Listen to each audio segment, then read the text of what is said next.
Salam jemaat Tuhan yang terkasih, salam sejahtera bagi kita semua. Senang sekali hari ini kita berjumpa kembali dalam renungan Light of Revival. Harapan dan doa saya Bapak Ibu, Saudara semua ada dalam keadaan yang baik di hari yang baru ini. Mari kita sama-sama merenungkan firman Tuhan yang sudah saya siapkan terambil dalam kitab Pertama Korintus pasal 9 ayat 23. Demikian bunyi firman Tuhan.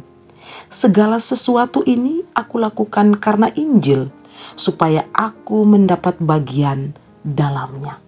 Segalanya kulakukan demi Injil. Saudara yang terkasih dalam Tuhan Yesus Kristus, kalau kita memperhatikan bacaan ini secara keseluruhan di dalam konteksnya, maka mulai dari ayat 1 sampai ayat yang ke-27, di awal daripada pasal ini, Paulus berbicara di mana dia sementara membela otoritas atau kebebasan rasulinya. Mengapa? Karena banyak orang yang mempertanyakan tentang kerasulan dari Paulus. Sehingga kita bisa melihat di dalam ayat yang kedua, Paulus katakan begini. Sekalipun bagi orang lain aku bukanlah rasul, tetapi bagi kamu aku adalah rasul. Sebab hidupmu di dalam Tuhan adalah meterai dari kerasulanku. Jadi Paulus memberikan ketegasan bahwa mungkin bagi orang lain kerasulannya dia dipertanyakan. Tapi bagi orang-orang yang telah mendengar Injil dari hasil pemberitaan Paulus, mereka menjadi meterai, mereka menjadi saksi dari kerasulan Paulus tersebut. Saudara yang terkasih, kita perhatikan bahwa Paulus sementara membela dirinya itu dalam tanggung jawabnya sebagai seorang pelayan di dalam memberitakan Injil, sebagai seorang rasul di dalam memberitakan Injil, di mana dia menerima langsung dari Kristus tanggung jawab untuk memberitakan Injil tersebut. Kemudian kita juga perhatikan Bapak Ibu Saudara sekalian, bahwa Paulus menitik beratkan akan pelayanannya itu, yakni memberitakan Injil. Dia memberitakan Injil baik kepada orang Yahudi maupun kepada orang non-Yahudi. Bahkan di dalam bacaan kita, kalau kita membaca dari ayat 1 sampai ayat 23, itu kita melihat bahwa bagi Paulus, dia mendapat penghinaan yang luar biasa. Tapi bagi dirinya, sekalipun dia dihina, asalkan dia bisa berjumpa dengan orang-orang sebanyak mungkin dari latar belakang seperti apa kehidupan mereka.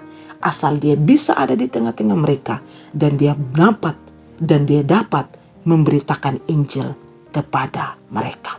Bukankah ini satu hal yang luar biasa dari seorang Paulus? Maka di dalam bacaan kita ini, kita melihat bahwa ada dua makna penting yang Paulus sampaikan kepada orang-orang di Korintus ketika dia menulis surat ini. Yakni yang pertama, yaitu Injil memiliki kuasa membawa keselamatan. Benar sekali saudara, Injil memiliki kuasa yang besar untuk membawa keselamatan kepada setiap orang yang percaya.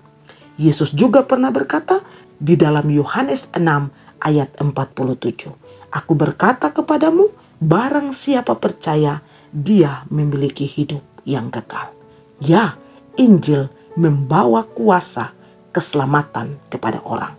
Kemudian makna kedua yang kita bisa lihat dari ayat 23 adalah Paulus memiliki kerinduan yang sangat tinggi supaya dia mampu menjadi berkat secara rohani bagi banyak orang melalui janji-janji Injil yang dia beritakan kepada mereka.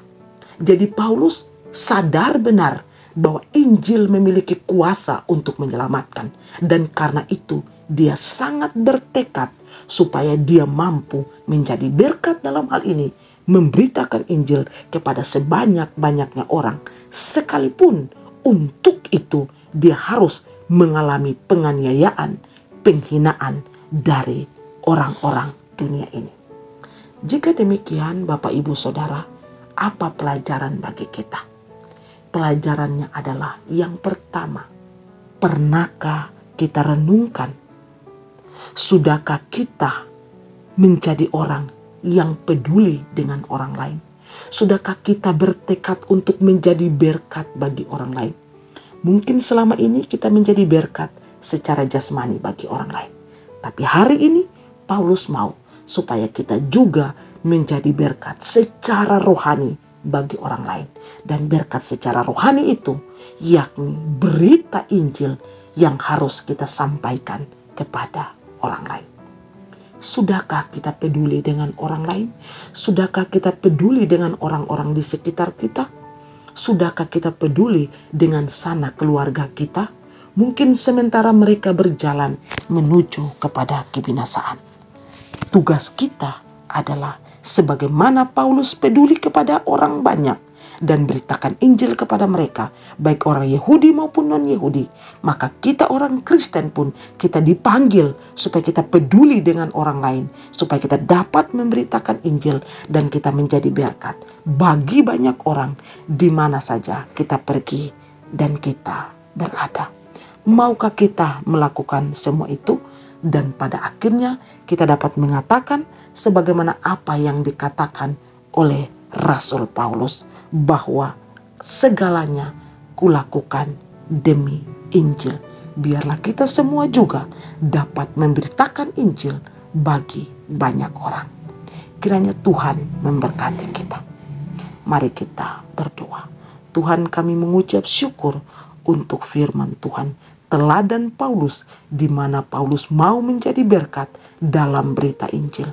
Biarlah kami juga peduli dengan orang lain dan mau memberitakan Injil kepada lebih banyak orang, dan itu dimulai dari kami sendiri, di mana kami sungguh-sungguh percaya kepada Injil Kristus, dan Injil yang kami percayai itu yang kami beritakan kepada orang lain.